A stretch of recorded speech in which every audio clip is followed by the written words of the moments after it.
Hello বন্ধুরা, কেমন আছো? তো আজকে আমার কাছে 10 টাকা ছিল, 10 টাকা দিয়ে আজকে 5টা খাবার খাবো। কী কী খাবো চলো দেখিয়ে দিই। তাই প্রথমে পরোটা দোকানে ঢুকে বললাম, তাই পরোটা এলাকা বললাম 1 টাকার পরোটা দাও আমাকে। তো আমাকে তখনই লাথ মেরে দোকান থেকে বার করে দিল। आतंक का दूसरा नाम बाबू भाई। তো রাগ করে ওই দোকান থেকে চলে এলাম আমরা বোমা খেতে। তো ভাবলাম 1 টাকা দিয়ে একটা বোমা কিনে নিই। তার আর কি কাকাকে বললাম, কাকা একটা বোমা দাও। কাকা তাড়াতাড়ি করে ধর গরম গরম বোমাগুলো ভাজছিল, তাই আমাকে একটা বোমা ওখান থেকে তুলে আমাকে দিয়ে দিল। তাই বোমা নেওয়ার পর তো ওখান থেকে বোমা নিয়ে আসার পর চলে এলাম মিষ্টির দোকানে। তাই আর কি বোমা খাওয়ার পর পেটের মধ্যে দুমদাম করে বোম ফাটছিল। তাই আর কি মিষ্টির দোকানে এসে কাকাকে বললাম গরম গরম মিষ্টি দাও। তাই আর কি গরম গরম মিষ্টি খেয়ে একটু পেটটা ঠান্ডা করে সোজাই চলে গেলাম আমরা চকলেটের দোকান। তো ওখানে যে বললাম দাদা একটা ক্যাডবেরি দাও। তাই ক্যাডবেরি পেলাম না, তাই ছোটোদের মতন একটা চকলেট নিয়ে চুষতে চুষতে চলে গেলাম।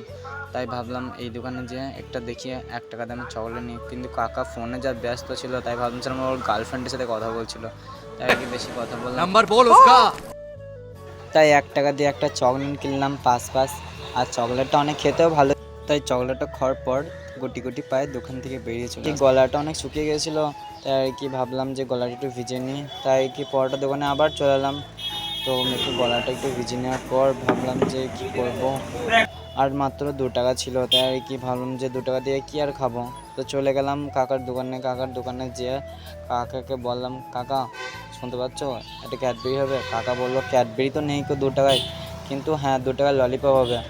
তাই কি ভাবলাম যে বাচ্চাদের মতন সব বাদে আর ললিপপই খেতে হবে, আর এর থেকে কিছু নেই। কাকা বললো না, ললিপপই আছে, ললিপপই নিয়ে যা, খেতে অনেক ভালো।